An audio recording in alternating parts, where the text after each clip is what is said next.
virtual online opening. Just to give you a brief history of the exhibitions, we've been running a 6-week exhibition in Skibbereen, the West Cork Creates exhibition, since 2010. It's gathered itself quite a good reputation and we have a loyal following. So we didn't want to miss the opportunity of doing the exhibition again this year. This year's theme is harvest, and partly it is inspired by Theo Dorgan's poem, Harvest Moon, which he kindly has allowed us to use as inspiration to the artists. But also, at the moment, I think harvest means quite a lot to the rest of us too, because from what I understand, we've all been planting seeds and growing vegetables. And at this point, we're probably all harvesting rather too many courgettes and a few tomatoes. So harvest is quite significant for all of us this year. So the artists have made some very beautiful work, some very original work. And as usual, they have interpreted the theme according to their own practice. And I'm very proud to stand by this work. It's quite exceptional.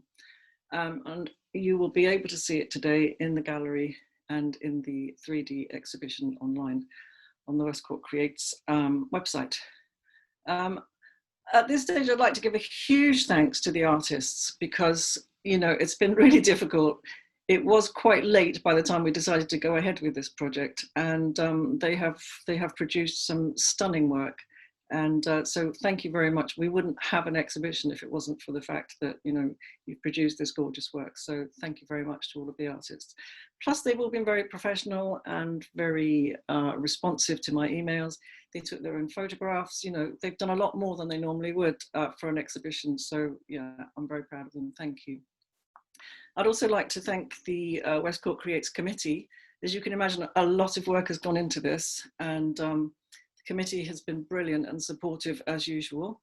I'd like to name the committee members, Lal Thompson, Rachel O'Keefe, Michael Durden, and I'd especially like to give a mention to Anna Ospina, who's been our kind of digital expert and has actually built and created the website from scratch. So a big thank you to Anna there. It's actually very great. I think people will be impressed when they see it. And I will give a bit of a run through at the end of this session about how to use the website, how to buy things from the website, how to view the 3D exhibition. So I'll be handing over to her at the end of the speeches. I'd like to introduce, is Theo with us now? Yes, he's going to join through Paula's account. Okay. I'd like to introduce Theo Dorgan, a contemporary poet and travel writer, who's going to do the official opening of the exhibition. So thank you. I'll hand over to you, Theo, now. Thanks.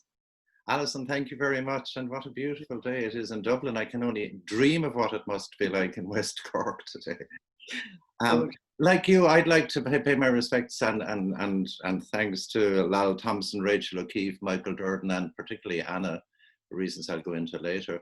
But I think it would be remiss of me not to say how much we owe to you, Alison, for curating this show, for keeping the whole show on the road, and for demonstrating that West Cork resilience, which has long been the hallmark of that republic within the republic. So well done to all.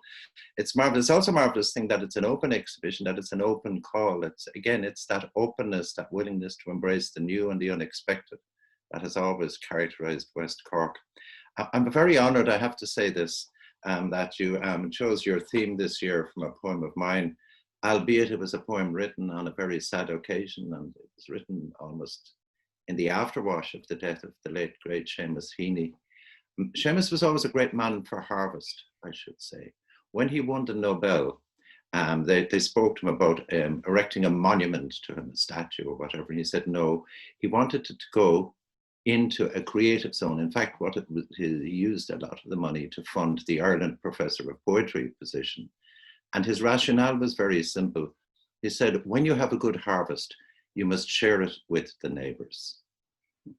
And I think we are living in a time now where we're rediscovering neighborliness. We're reaching out beyond the immediate circle of friends and people we deal with in our working lives.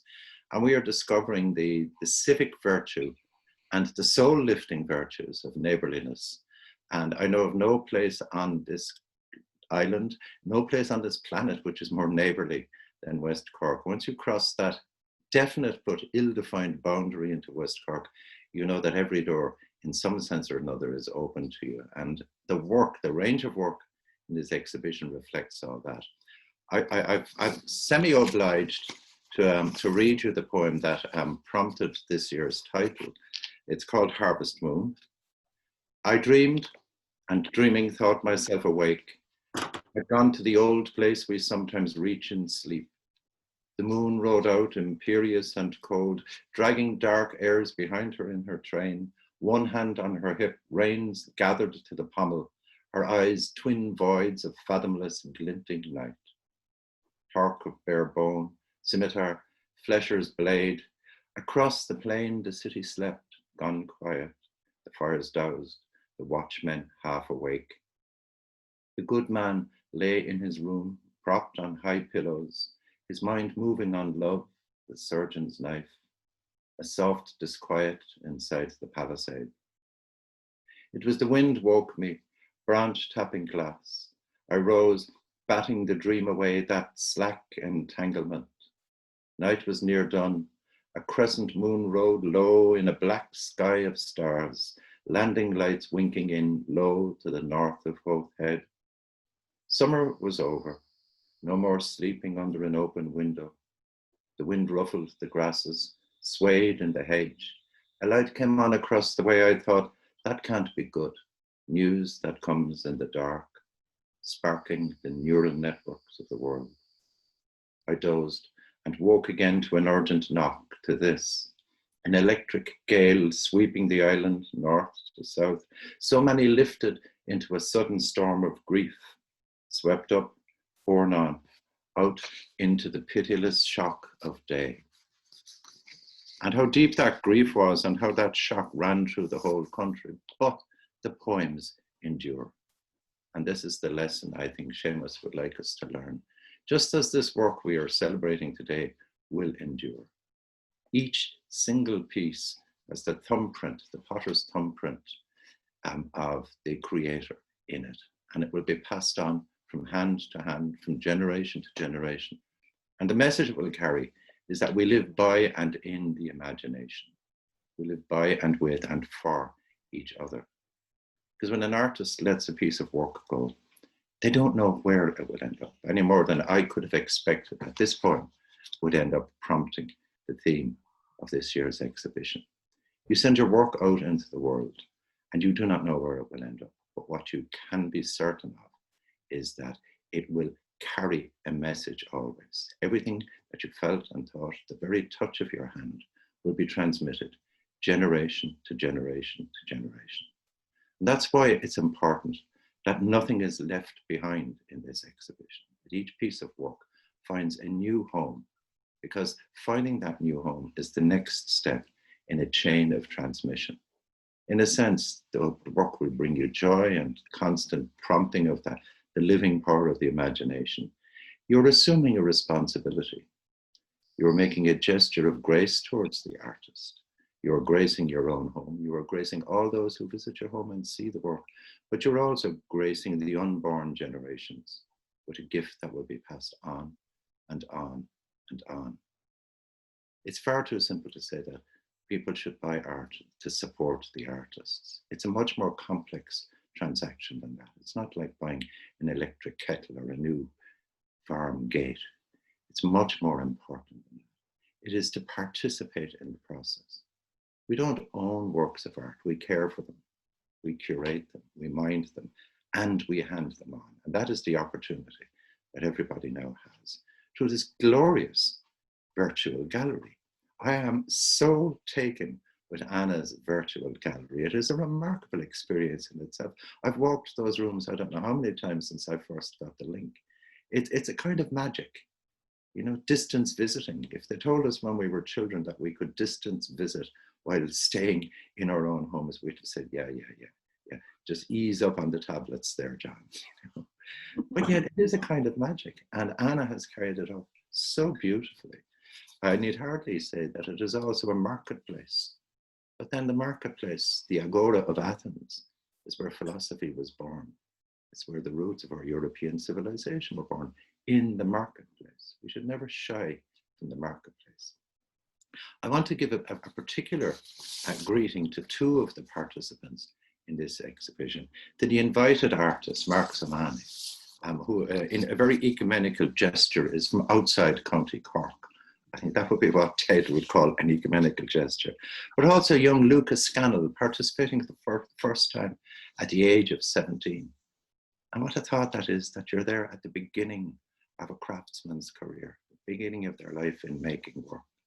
There are many senior artists of considerable achievement in this exhibition, career artists.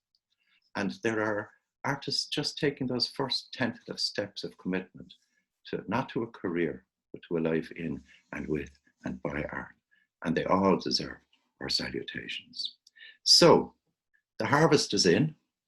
Let us raise a cup of tea, a glass of herbal tea, a glass of hedgerow cordial, or a little tincture of alcohol if that it's not too early. And after all, West Cork time is a very elastic concept. Let us salute the committee, the curator, the artists, and for her virtual gallery. But let us also salute the future. Let us send these works out into the world where they will find homes long after we are dust on the wind, and happily dust on the wind, because dust on the wind gets into a lot of eyes. We're making a gesture of confidence and faith and hope in the future. Every work of art is the defeat of time. It's the beginning of peace. And I thought, as the end of art is peace, take the line from a beautiful poem by Seamus Heaney, and perhaps I'll finish my contribution with that. It's, and in a very nice echo, there is a harvest bow in the exhibition. And here is Seamus's poem, The Harvest Bow. It hangs actually on the dresser in the kitchen of his home in Sandymount. As you plaited the harvest bow, you implicated the mellowed silence in you in wheat that does not rust, but brightens as it tightens, twist by twist, into a knowable corona, a throwaway love knot of straw. Hands that aged round ash plants and cane sticks and lapped the spurs on a lifetime of gamecocks, harked to their gift and worked with fine intent until your fingers moved somnambulant. I tell and finger it like braille, gleaning the unsaid off the palpable. And if I spy into its golden loops, I see us walk between the railway slopes into an evening of long grass and midges, blue smoke straight up, old beds and ploughs and hedges, an auction notice on an outhouse wall.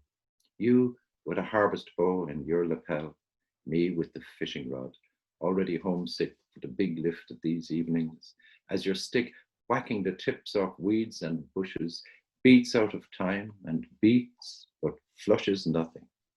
That original townland, still tongue-tied in the straw tied by your hand.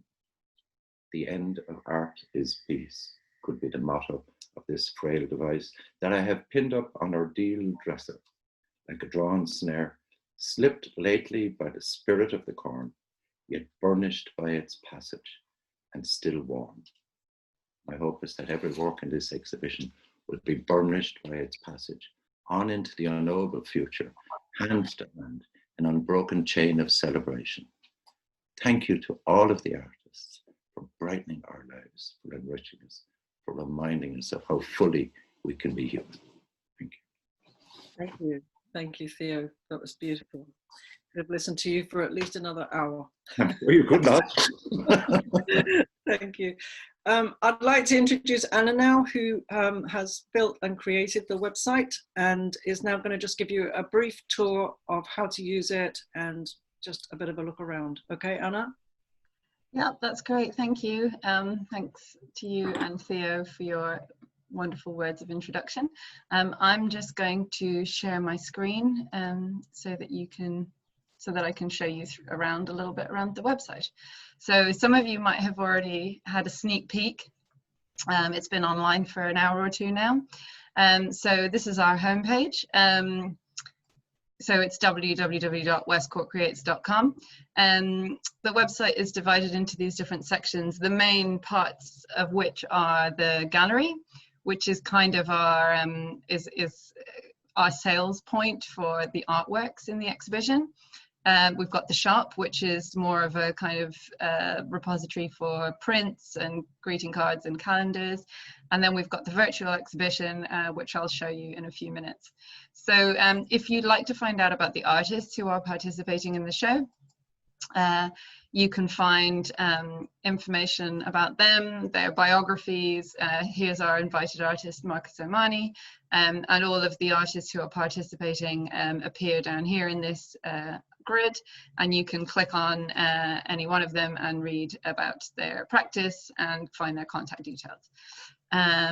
So then the gallery is divided. You can either look at the artworks roughly in the order that they are in the exhibition, or you can choose to look at the work of a specific artist. If you look down here, you'll find all the artists listed, or you can browse by material, so by clicking on one of these at the top. So then if you find something you like, you click on it again and you'll get details of the object, the size, dimensions and price, and you can add it to your shopping cart if you want, or you can just add it to your wish list. There's a little heart icon down here. You can make a wish list if you aren't ready to make a purchase just yet and you want to keep looking. So the shop is pretty self-explanatory, and then the thing that we're really excited to share with you is the virtual exhibition. Now, might take a little time to load depending on the speed of your internet connection, but this is actually a 3D virtual reality rendering, not entirely accurate, of the O'Driscoll building in Skibbereen. And so in order to give ourselves some constraints, because it's always easier to design when you have some constraints, we have sort of recreated the space as authentically as we could, but without the windows and with nice freshly painted white walls, because, you know, why not improve on the space if you can. You can view the exhibition on our website in a small format, or you can view it on the Art Steps website. Now, Art Steps is the online platform that I used to create this, and it's much better to view it on the Art Steps website because you'll get a much bigger view. You can also view it on your phone by downloading the app. So there's an app for Android and an app for Apple. And if you have such thing as a virtual reality headset, you can actually put your phone into the headset and walk around the space as if you were really there.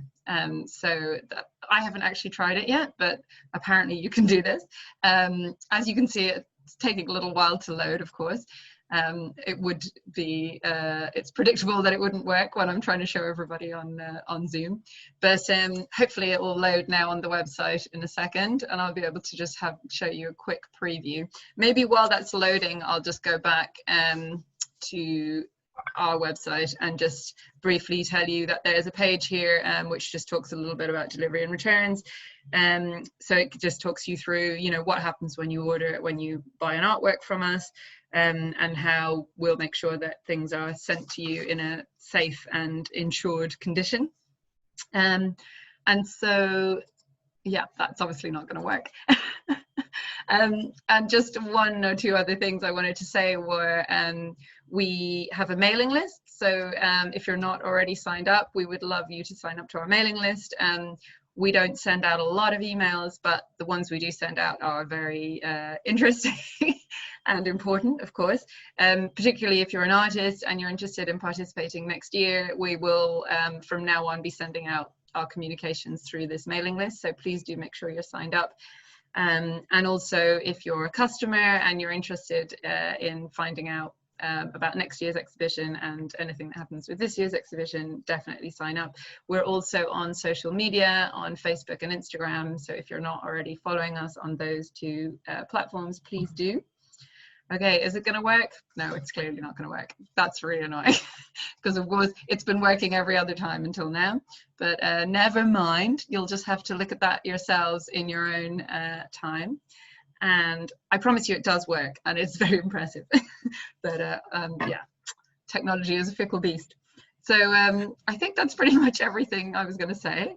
Is there anything else you want to say Alison? I just want to say, you know, if people want to activate their videos and their microphones now, it might be nice to just say hi and goodbye face to face and with their voices. So, so that's an invitation to everybody to unmute your microphone, unmute your video camera, and join us for a quick goodbye, and then we'll say goodbye.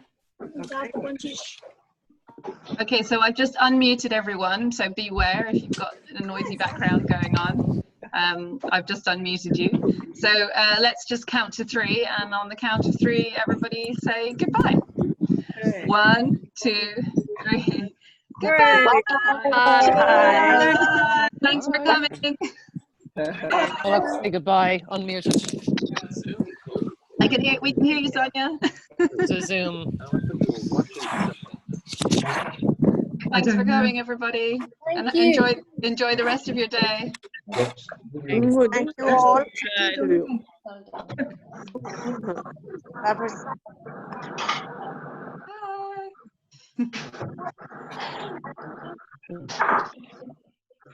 You can have more if you want.